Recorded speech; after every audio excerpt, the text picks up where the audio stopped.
ബസിലക്കയിലെ നമ്മുടെ പ്രാർത്ഥനാ യജ്ഞം ആരംഭിച്ചിട്ട് നമ്മളിന്ന് 50 ദിവസം കഴിഞ്ഞിരിക്കുകയാണ്.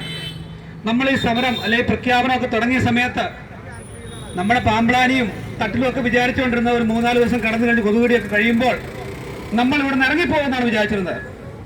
ഈ മെത്രാന്മാർക്ക് ആർക്കും അറിയത്തില്ല, നമ്മൾ സത്യവിശ്വാസികളാണ്, ദൈവം നമ്മളെ പരിപാലിക്കും എന്നുള്ള യാതൊരു സംശയമില്ല. നിങ്ങൾ തന്നെ ഓർത്ത് വയ്ക്കേ, നമ്മളുടെ ഈ സമരം അല്ലെങ്കിൽ ഈ പ്രാർത്ഥനാ യജ്ഞം 50 ദിവസം രാവും പകലും യാമപ്രാർത്ഥനകൾ ചൊല്ലിക്കൊണ്ട് ഇവിടുത്തെ മെത്രാന്മാർക്ക് പോലും അറിയത്തില്ല. ശിവമലവാസഭയിൽ 7ഓളം യാമപ്രാർത്ഥന ഉണ്ട്. ഞങ്ങളിവിടെ രാത്രി കിടക്കുമ്പോൾ രാവിലെ 3 മണി തൊട്ട് 6 മണി വരെയും അല്ലെങ്കിൽ അല്ലാത്ത സമയങ്ങളിലൊക്കെ ഞങ്ങൾ യാമപ്രാർത്ഥനകൾ ചെല്ലുക എന്നുള്ള കാര്യം നിങ്ങളാരും മനസ്സിലാക്കുന്നില്ല. പാമ്പ്ളാനി മെത്രാൻ വിചാരിച്ചിരിക്കുന്നത് നമ്മൾ അതിൻ്റെ അകത്ത് കിടന്നെങ്കിൽ ഉറങ്ങുക എന്നുള്ളതാണ്.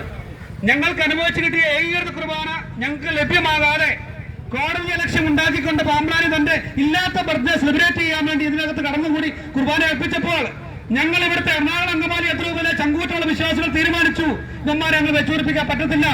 അതുകൊണ്ടാണ് ഒരു ദിവസം വൈകുന്നേരം ഞങ്ങൾ ഇവിടെ കടന്നുകൂടി, ഒരു പ്ലാനിങ്ങും ഇല്ലാതെ ഞങ്ങൾ കടന്നുകൂടി. ഇന്ന് 50ാമത്തെ ദിവസം ഞങ്ങളുടെ ഈ പ്രാർത്ഥനായുധം കണ്ടിന്യൂ ചെയ്തിരിക്കുകയാണ്. ഇത് ഞങ്ങളുടെ വിശ്വാസ പ്രഖ്യാപനമാണ്.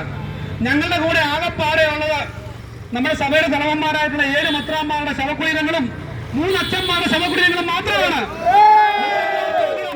മറ്റേത് സഭകളിലും നിങ്ങൾ യാക്കോബ സഭ എടുത്താൽ ഓർത്തഡോക്സ് സഭയൊക്കെ എടുത്തു കഴിഞ്ഞാൽ മഞ്ഞിനിക്കര യാത്രയുണ്ട്, അല്ലെങ്കിൽ പല ബിഷപ്പുമാരെയൊക്കെ പ്രതിനിധിച്ചുള്ള യാത്രകളും കാര്യങ്ങളും അനുസ്മരണങ്ങളും അല്ലെങ്കിൽ ഇവാനുവ അനുസ്മരണം ഒക്കെ നടക്കാറുണ്ട്.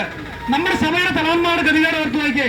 ഇന്നിവിടെ എറണാകുളം അങ്കമാലിയുള്ള വിമതന്മാർക്ക് ആരുടെയൊക്കെ ശവകുടീരങ്ങളാണ് അതിൻ്റെ അകത്തുള്ളതെന്ന് പോലും അറിയത്തില്ല. കാരണം അതാണ് അവരുടെ വിശ്വാസം.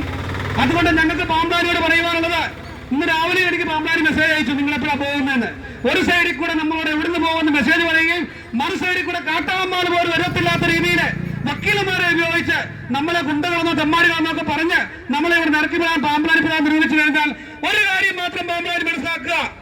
നമ്മുടെ ലാറ്റിൻ സഭയുടെ നേതൃത്വത്തിൽ തിരുവനന്തപുരത്ത് മത്സ്യത്തൊഴിലാളികളുടെ സമരം നടന്ന നിങ്ങൾക്ക് എല്ലാവർക്കും അറിയാം.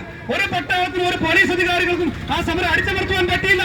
കാരണം അത് വിശ്വാസ സമരം മാത്രമാണ്. അതുകൊണ്ട് എറണാകുളം അങ്കമാലി അതിരൂപതയിൽ ഞങ്ങൾ ചുണക്കുട്ടികൾ ഇവിടെ ഉയർത്തെഴുന്നിട്ടുണ്ടെങ്കിൽ ഞങ്ങളുടെ ലക്ഷ്യം പ്രാപികമായിട്ട് മാത്രമേ നിങ്ങൾ നടന്നു പോകത്തുള്ളൂ. പാമ്പ്ളാനി മെത്രാൻ ഒരു കാര്യം മനസ്സിലാക്കുന്നത് ഭീഷണിയല്ല. താങ്കൾ ഇവിടെ ഒളിച്ചൊളിച്ച് ട്രെയിനിൽ വരികയും അല്ലെങ്കിൽ താങ്കൾ ഇവിടെ മറ്റേ ഇന്നോവയിലൊക്കെ വരുമ്പോൾ ഞങ്ങൾ ഈ കാര്യങ്ങൾ മനസ്സിലാക്കുന്നുണ്ട്.